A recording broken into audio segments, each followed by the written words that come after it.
Oh, when the stocks came crashing down, when Kenneth laid his eyes on Martha's assets, the stock market went to pieces. Pieces of some dreams deferred, pieces of some broken hearts here and there. People who had worked night and day, who had saved in the 401k, didn't know what to do or say. Couldn't call 911 to get the 411 because nobody was there to ease their pain from seeing their losses.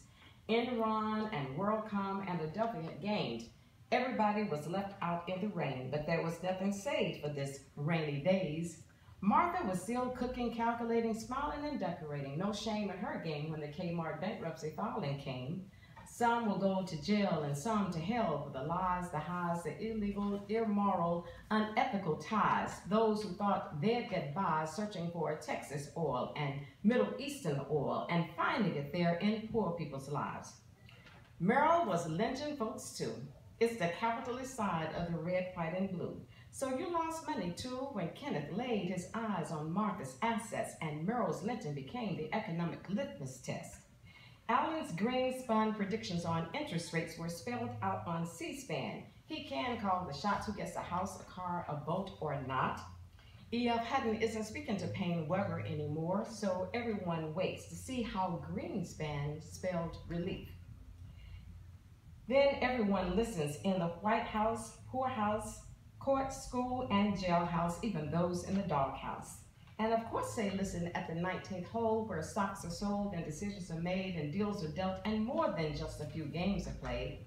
Who wouldn't want a piece of the pie that Puddin' Martha just took from the oven? This is as American as apple strudel and baseball strikes and little white lies about the purple rain coming down like tears from brown babies' eyes. Babies on crack and Ritalin whose college funds are now in the red. Grandmama feeling less than fair to Midland. Read it in the morning news, then came down with B&B, Black Monday Blues, and here it was just Saturday night. Nothing was going right.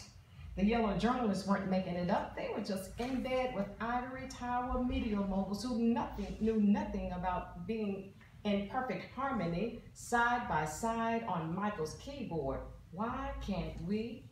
No, they were putting away the green and staying in the black. Moguls who own BET, CBS, BBC, AB, and NBC, what I'm telling you. No, Cynthia McKinney down in Georgia.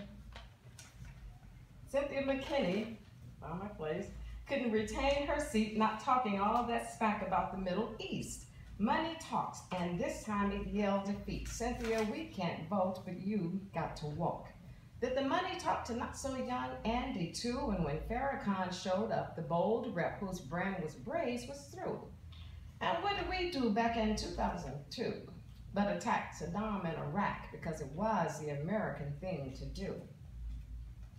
A lot of voters didn't exercise their right to vote, stayed home, fell asleep, kept quiet, woke up and realized the last wouldn't be first after all. Sleeping through God's wake-up call had become par for the course. And all Tiger wanted to do back then was play. It didn't concern him that women wouldn't swing at Augusta. The masters had decided, and slaves would never have the desire nor the right to vote in that club. And it all started when Kenneth laid his eyes on Martha's assets. And we still singing, We'll Overcome, and saying, America's who God will bless. I am Doc G, keeper of poetic history.